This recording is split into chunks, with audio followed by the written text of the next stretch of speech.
رب العالمين والسلام على أشرف المرسلين سيدنا ونبينا محمد بن عبد الله رسول الأمين وعلى آله وأصحابه ومن تبعهم بإحسان إلى يوم الدين.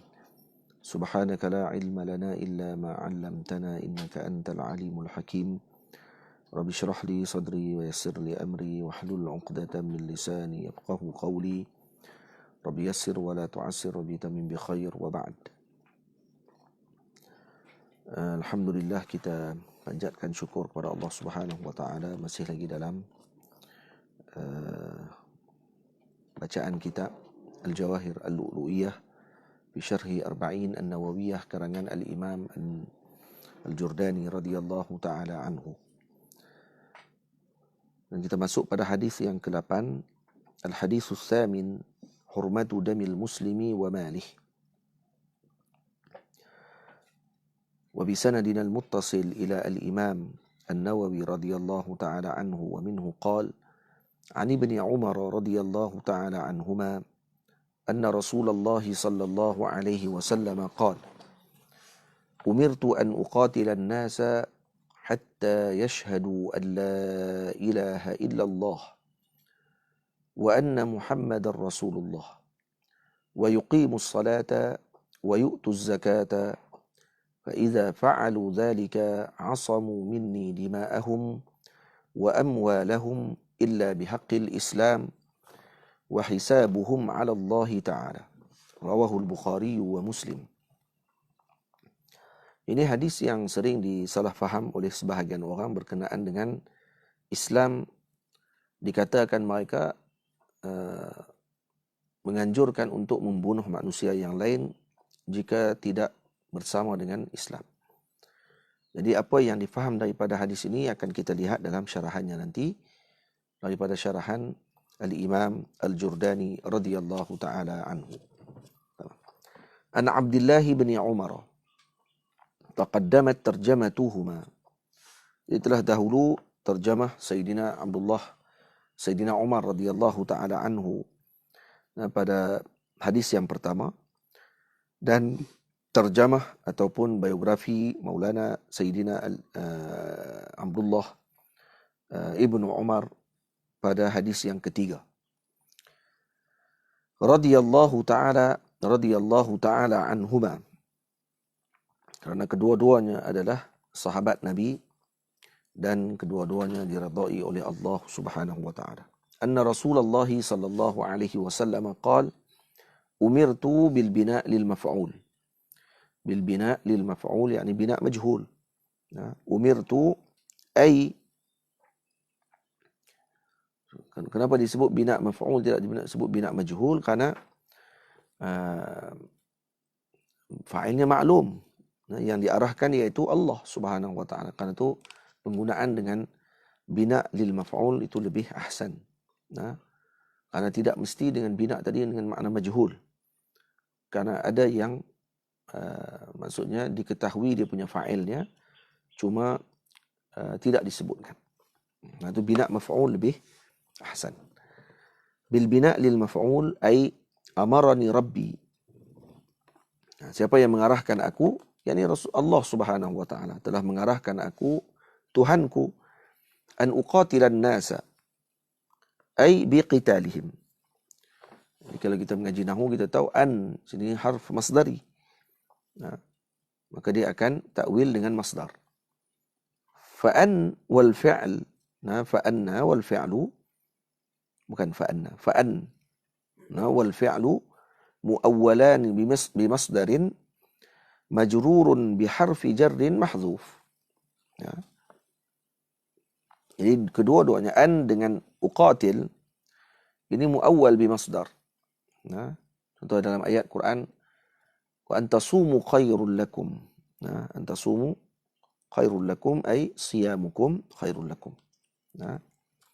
Jadi di sini an uqatila an-nasa ay biqitalihim. Jadi fi'il huruf masdar tadi an dengan fi'il, ta'wil dengan masdar dan majrur dengan harfi jar mahdzuf biqitalihim. Jadi kalau baca umirtu an uqatilan nas Maksudnya amarani rabbi biqitalihim.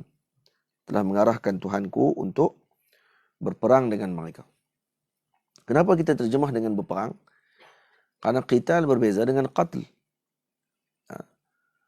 Maulana Al-Imam Muhammad Sa'id Ramadan Al-Buti rahimahullahu ta'ala, beliau ketika membacakan hadis ini, kata beliau, ramai yang salah faham menerjemahkan hadis ini, aku diarahkan untuk membunuh manusia. Kalau digunakan untuk membunuh dan satu pihak sahaja yang melakukan perkara tersebut, maka akan digunakan dengan perkataan umirtu an aqtulan nas. Aqtul, bukan uqatil. Uqatil wazan dia apa dia? Dia mesti ada muqabalah. Uqatil. Jadi bila mana berlakunya muqabalah, maksudnya akan ada serangan dan pihak yang mempertahankan. Jadi maksud uqatil di sini bukan dengan makna aqtul, bukan dengan makna membunuh. Tapi sebaliknya dengan maksud mempertahankan, ataupun kita akan melakukan serangan kepada yang tidak mengikuti dengan apa yang telah dijanjikan dengan negara Islam pada ketika tersebut. Itu pun sekali lagi melihat kepada suasana dan sebabul wurud hadis Nabi SAW, kerana waqi' ataupun realiti menunjukkan kepada kita bahawa kalaulah Nabi SAW diutuskan untuk membunuh manusia, sehinggalah mereka mengucapkan syahadah la ilaha illallah, mendirikan salat, menunaikan zakat, dan juga melakukan apa yang diarahkan dalam Islam, maksudnya disuruh mereka masuk Islam semuanya, maka tidak akan ada Yahudi lagi di Madinah Al-Munawwarah. Kita sedia maklum bahawa Sayyidina Rasul SAW sebelum wafat, baginda Nabi menggadaikan baju perang baginda Rasul SAW untuk keperluan kegunaan keluarga baginda Rasul SAW. Artinya dengan 30 sok gandum yang dibahagikan kepada, atau 150 sok gandum yang dibahagikan kepada ahli keluarga baginda Rasul SAW, dengan hasil gadaian baju perang baginda Rasul SAW kepada Yahudi. Di sini maksudnya Yahudi masih ada waktu itu. Kalaulah baginda Rasul diutuskan untuk membunuh manusia dengan makna bunuh, maka baginda Rasul SAW seolah tidak melaksanakan tugasnya dengan selesai sebelum wafat. Maka ini jelas-jelas bercanggah dengan realiti, bermaksud bahawa baginda bukan diutuskan untuk membunuh manusia, sebaliknya sebagai rahmat kepada sekalian alam. Yang dibunuh, yang dilakukan peperangan dengan mereka adalah yang menyerang Islam dan juga yang melakukan kejahatan kepada agama Allah Subhanahu wa taala dan negara yang dipimpin oleh baginda Rasul SAW. Tamam? Jadi bukan semua. Maka perlu melihat kepada realiti dan perlu melihat kepada perkara yang sepatutnya difahami. Jadi jangan salah faham, kerana salah faham inilah menyebabkan berlakunya kekerasan. Salah faham inilah menyebabkan berlakunya salah faham yang menyebabkan orang tadi menjadi seorang yang kejam dan melakukan kejahatan kepada umat di seluruh dunia ini. Itu yang jadi ISIS, jadi faham yang pelik-pelik dan sebagainya, kerana tidak memahami apa yang disebutkan oleh baginda Rasul, salah faham apa yang disebutkan oleh baginda Rasul, dan kerana tidak bersama dengan para ulama dan para aulia Allah Subhanahu wa taala. Itu ilmu ni dengan sanad, ilmu ini dengan pengajian. Tak boleh cukup dengan hanya sekadar baca hadis kemudian kita keluarkan hukum, malah dilihat pula dengan terjemahan semata-mata, tanpa melihat kepada syarahan yang disyarahkan oleh para a'immah, para ulama ummah. Maka ini akan menyebabkan kesesatan dan perkara yang berat. Itu memahami saraf, memahami ilmu nahu adalah perkara yang sangat penting dalam mengeluarkan hukum hakam. Nah, selain daripada itu, dengan usul fiqh, dengan penguasaan dalam mantik, penguasaan dalam ilmu fiqh dan sebagainya, ini adalah perkara-perkara yang diperlukan oleh seorang penuntut ilmu sebelum mereka bergerak ke arah menjadi alim yang memberikan panduan kepada umat baginda Rasul SAW. Kalau tak erti nahu, tak erti saraf, tak erti balaghah, tidak erti dalam ilmu mantik, tidak erti dalam ilmu usul fiqh, tidak reti dalam ilmu fiqh, tidak tahu hadis, dan sebagainya dalam ilmu yang disebutkan 12 ilmu yang utama yang perlu dipelajari sebelum bercakap, maka seorang tadi akan lebih merosakkan dan menghancurkan umat dibandingkan dengan memberikan panduan kepada umat baginda Rasul sallallahu alaihi wasallam. Diam dia lebih baik daripada bercakap pada waktu itu. Diamnya lebih baik daripada bercakap. Nah, ini bahana bila mana diasingkan di antara da'i dengan al-alim. Nah, diasingkan. Seolah-olah da'i satu pihak, alim satu pihak yang lain. Nah, sedangkan pada satu ketika dahulu, alim untuk seorang tadi menjadi da'i, sudah tentulah perlu melalui alimiyah terlebih dahulu. Sebelum mempelajari ilmu dulu, barulah menjadi da'i. Kalau di Al-Azhar Al-Syarif, dipelajari ilmu dahulu dalam beberapa tahun, yang saleh ataupun yang boleh untuk mengambil ujian sebagai da'i, barulah mengambil ujian sebagai da'i dalam urusan dakwah. Tapi kalau tidak melalui proses tadi, tidak boleh jadi da'i terus. Tapi bila mana berlakunya kerancuan dalam fikiran tentang masalah ini, maka akhirnya diasingkan, dijadikan da'i ini tidak perlu lagi kepada pengajian seperti mana yang diikuti oleh alim, dan mereka senang-senang menjadi da'i. Hanya dengan sekadar membaca beberapa kitab, membaca buku-buku bagaimana untuk bercakap dengan dakwah, dan kemudian membuka kitab-kitab yang mereka rasakan sesuai dengan diri mereka, dan akhirnya bercakap dengan apa yang mereka ingin cakapkan, dengan bahasa kulluna da'i ilallah. Kita semua adalah da'i ilallah, dan akhirnya semua memakai dengan pakaian guru, dan kemudian menggelarkan diri mereka dengan gelaran-gelaran yang menyebabkan umat akan merasa hormat kepada mereka. Dan akhirnya mereka menyampaikan perkara-perkara yang memeningkan dan memberikan ketidakfahaman kepada umat baginda Rasul sallallahu alaihi wasallam. Semoga Allah Taala lindungi kita daripada bala ini, dan ini adalah benar apa yang disebutkan oleh baginda Rasul. Akan ramainya khutbah dan akan kurangnya fuqaha dan ulama. Baik, mata kana al-amru bil qital, bila akan disuruh kita ni berperang. Wa kana hadha al-amru ba'da al-hijrati. Ini perkara ini berlaku setelah hijrah. Li'annahu sallallahu alaihi wasallam makatha ba'da al-ba'thati yablughu ad-da'wata wa yunziru min ghairi qitalin. Ini kerana baginda Rasul sallallahu alaihi wasallam setelah diutuskan oleh Allah Subhanahu wa taala, baginda Rasul berada di Makkah menyampaikan dakwah dan memberikan inzar, peringatan kepada golongan musyrikin min ghairi qitalin, tanpa berlaku peperangan. Wa huwa sabirun ala shiddati adhiyatil arab, dan baginda bersabar di atas kekerasan, kejahatan yang dilakukan oleh Arab pada ketika itu kepada Sayyidina Rasul dan golongan muslimin di Makkah, wal Yahudi bil Madinah, dan Yahudi di Madinah Al-Munawwarah. Jadi di Makkah Nabi dah kena dengan ujian tersebut, dan di Madinah pun pada permulaan pun dikenakan dengan tekanan oleh golongan Yahudi. Wa kana jama'atun min ashabih minhum Abdurrahman ibn Auf, Abdurrahman ibn Auf, wal Miqdad ibn al-Aswad, wa Qudamah ibn Maz'un,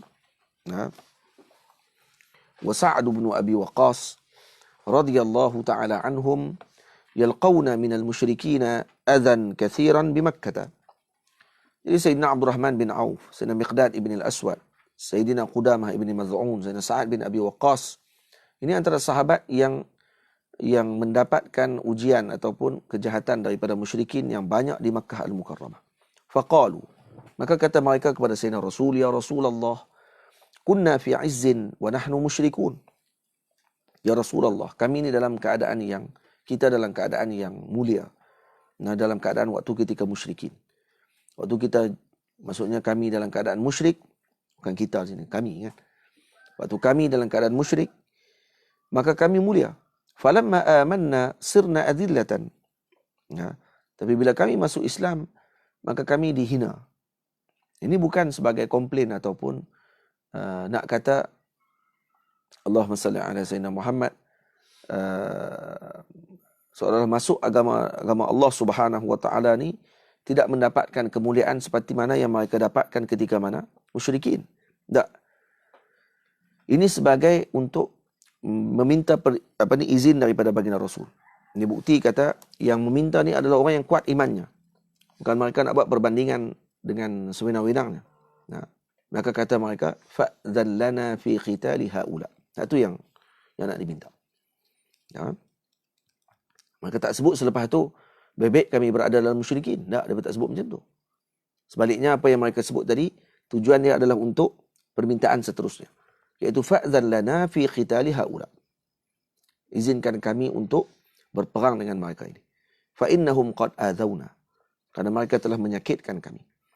Fa yaqulu lahum, maka kata Sayyidina Rasul kepada para sahabat, kuffu aydiyakum anhum. Nah, tahan tangan kamu daripada mereka. Fa inni lam u'mar biqitalihim. Karena sesungguhnya aku masih tidak diarahkan oleh Allah untuk membunuh mereka atau berperang dengan mereka. Cuba lihat bagaimana baginda Rasul sallallahu alaihi wasallam mengikuti arahan Allah Subhanahu wa taala dan tidak bercanggah sama sekali dengan arahannya Allah Subhanahu wa taala.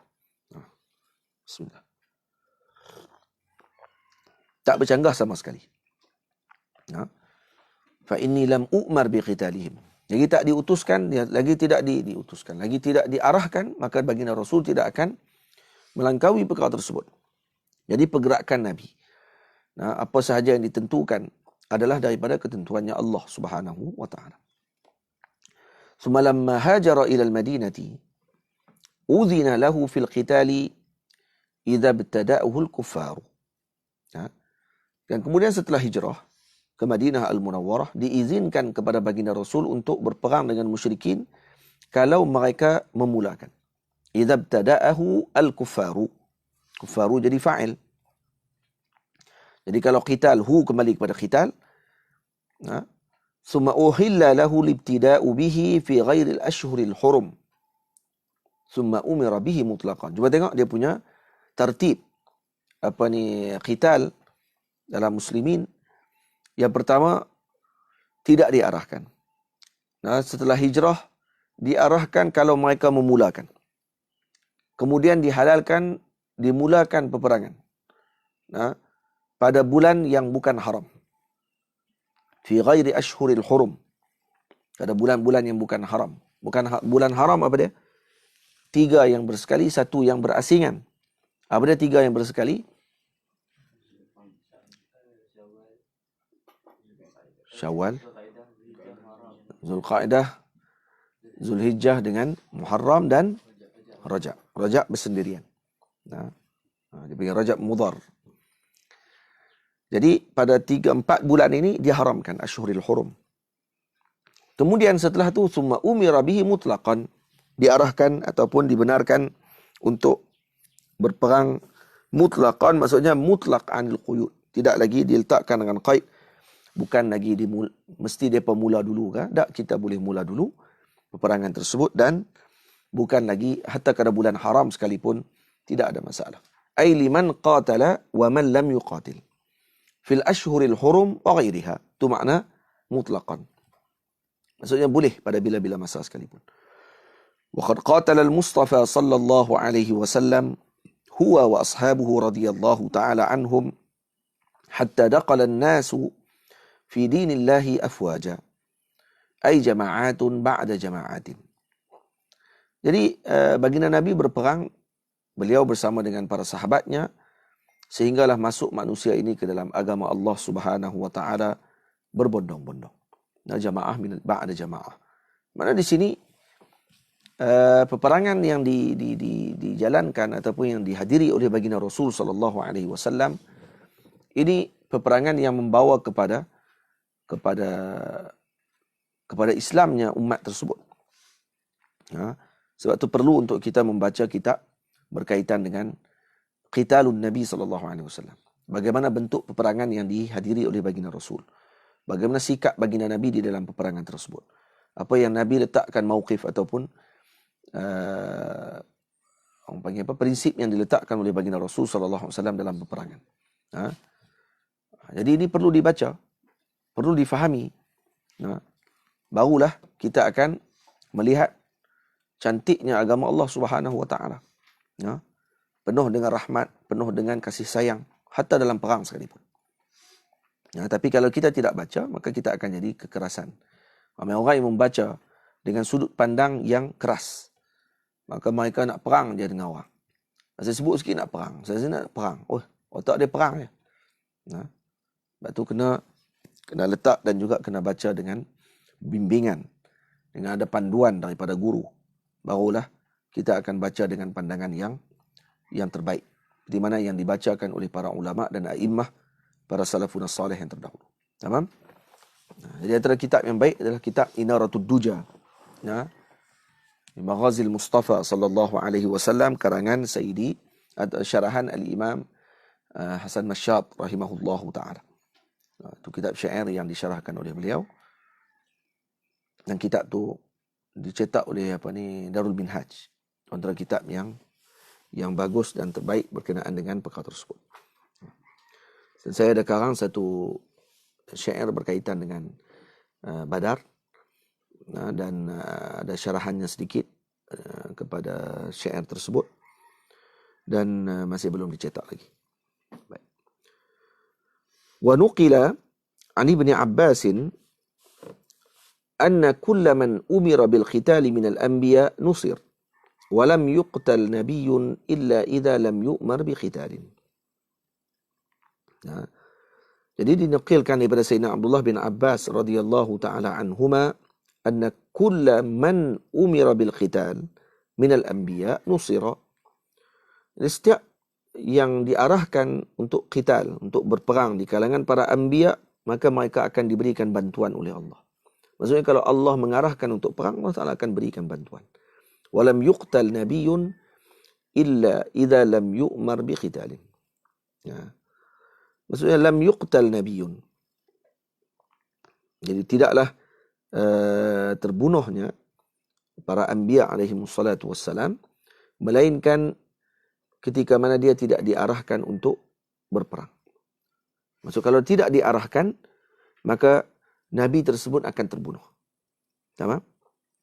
Jadi ini bukti, kata baginda Nabi SAW, dalam peperangan dalam Islam, kalau dilihat, ada peperangan yang zahirnya dilihat seperti berlaku kekalahan pada golongan muslimin. Dan hakikat tidak ada kekalahan. Dalam Islam tidak ada istilah kekalahan.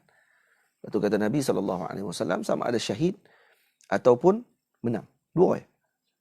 Tak syahid, menang. Maknanya hatta peperangan Uhud sekalipun tidak berlaku kekalahan sebenarnya. Kekalahan tidak berlaku. Karena yang berlaku adalah Allah Ta'ala ingin memberikan syahid kepada para sahabat Nabi ridwanullah alaihim ajma'in. Langgar arahan dan sebagainya itu tidak mengeluarkan mereka daripada mereka mendapatkan syahid. Karena para sahabat ketika turun daripada Uhud, daripada Jabal Rumah untuk mengambil harta ghanimah kanonnya. Yang dikatakan sebagian orang pergi ke Uhud mensyarahkan berkenaan dengan Uhud dengan tidak ada adab di depan Ashabul Uhud. Ashabul Uhud, orang yang syahid dalam peperangan Uhud, mereka pergi bersyarah di depan Uhud, bawa jemaah umrah. Kemudian bisyarah kata para sahabat disuruh oleh Rasulullah duduk di atas Jabal Rumah. Kemudian bila mana melihat dengan harta ghanimah, mereka pun turun melanggar dengan arahan baginda Rasul, dan akhirnya mereka diserang. Tak malu kah? Tak tahu malu kah cerita depan Ashabul Uhud? Ini orang-orang yang dimuliakan oleh Allah Ta'ala. Kamu cerita seolah-olah macam mereka ini tidak ada harga diri, turun dalam keadaan yang ingin melanggar arahan Nabi SAW. Ini ghabi, ini sikap yang sangat buruk di depan ashabin Nabi SAW.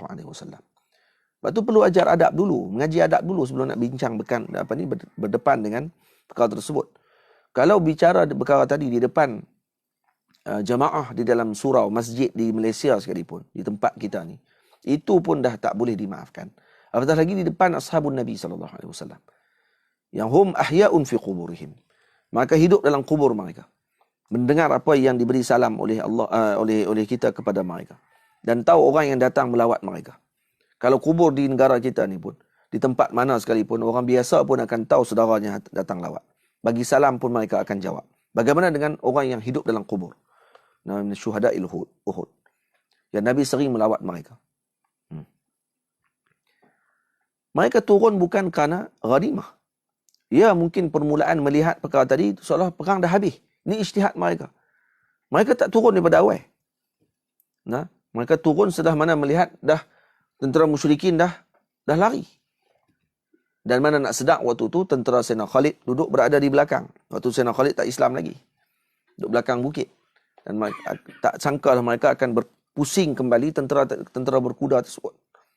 Jadi mereka turun dengan ijtihad, kata dah selesai peperangan dan untuk ambil ghanimah. Ketika turun sampai di bawah, maka baru sedar waktu ketika tersebut datangnya tentera musuh yang kedua. Dan apa yang berlaku waktu tu? Ya, akhirnya mereka perang juga dan terbunuh mereka pada ketika tersebut. Tamam. Jadi makna di sini mungkin permulaan kerana inginkan ghanimah, tapi yang kedua kerana Allah inginkan mereka mendapatkan syahid. Akhirnya Allah Ta'ala beri yang lebih tinggi daripada dunia. Kamu inginkan ghanimah dunia, dah aku inginkan yang lebih baik kepada kamu. Iaitu apa dia? Syahid. Cuba bincang macam tu. Ini tidak melanggar arahan Nabi. Inilah bahaya kalau melanggar arahan pimpinan. Kata-kata ni. Apa dia ni? Sampai ke depan ashabun Nabi pun nak bincang politik lagi. Apa punya otak? Apa punya fikiran? Dia ingat para sahabat Nabi ni rendah, serendahnya dengan orang-orang yang bincang tentang politik sepanjang 24 jam. Moga-moga Allah Ta'ala melindungi dan menjaga lidah kita daripada buruk adab dengan para ashabi Rasulullah sallallahu alaihi wasallam. Dan kemudian bila mana, sebab itu disebut nuqila an Ibni Abbas anna kulla man umira bil qitali minal anbiya, setiap di kalangan nabi yang diarahkan untuk mereka berperang, nusira, diberikan pertolongan. Walam yuqtal nabiyyun illa idza lam yu'mar biqitalin.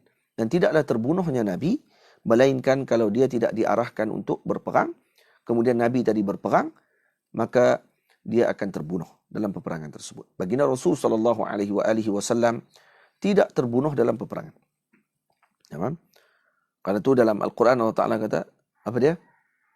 Apa dia? Wallah ya'simuhum minan nas. Apa dia? Ayat dia? Apa dia? Ayat dia? Asim. Wallahu ya'simuka minan nas. Wallahu ya'simuka minan nas. Allah Ta'ala menjaga kamu daripada manusia. Lepas tu dalam peperangan sebelum tu, sebelum peperangan Uhud, baginda masih lagi dijaga oleh sebahagian penjaga. Ada bodyguard lagi. Tapi setelah turun ayat tersebut, baginda tidak lagi memerlukan kepada bodyguard. Nabi kata tidak perlu lagi untuk jaga aku. Kemah Nabi kan tidak perlu dijaga. Sebab tu Nabi boleh tidur seorang-seorang. Duduk seorang-seorang, kemudian datang seorang lelaki, bawa pedang Nabi diletakkan di sebelah.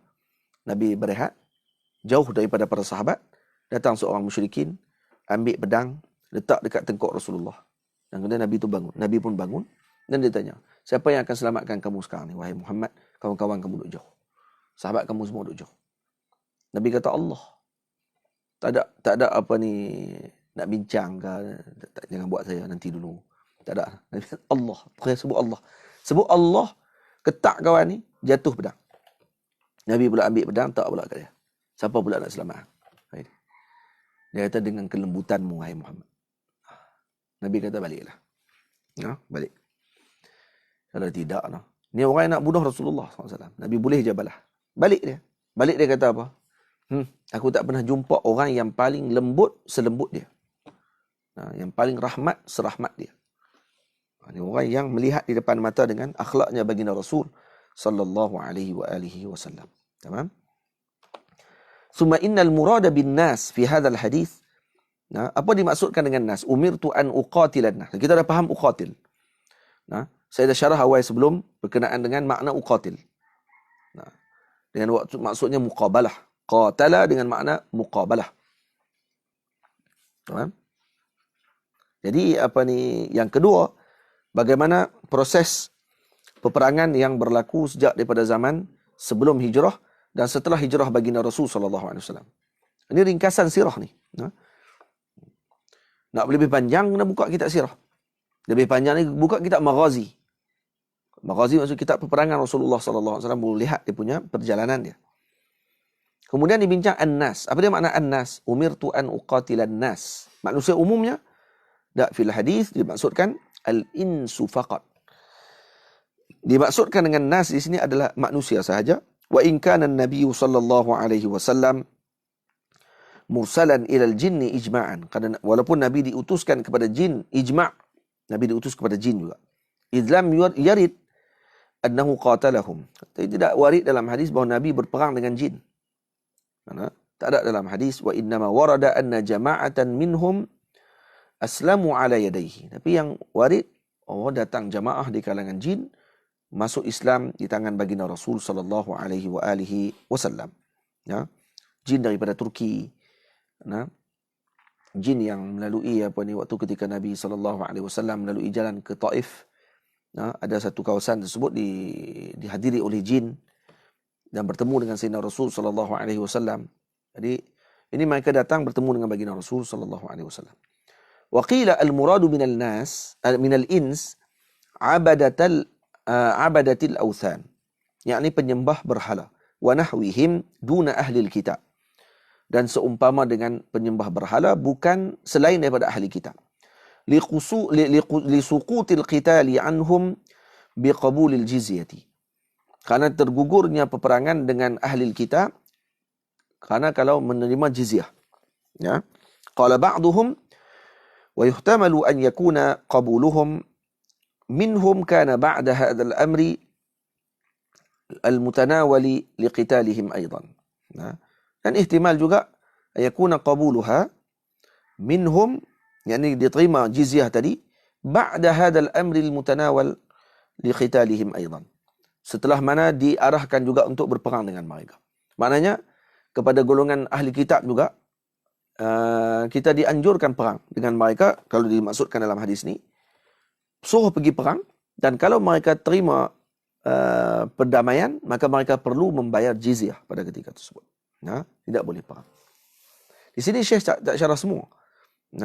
Abadatil awthan. Sebahagian dalam hadis yang lain disebut kata dimaksudkan dengan an-nas adalah ahlu Makkah, iaitu musyrikin Makkah pada zaman Nabi SAW, dan yang bersekutu dengan mereka seperti Yahudi dan sebagainya.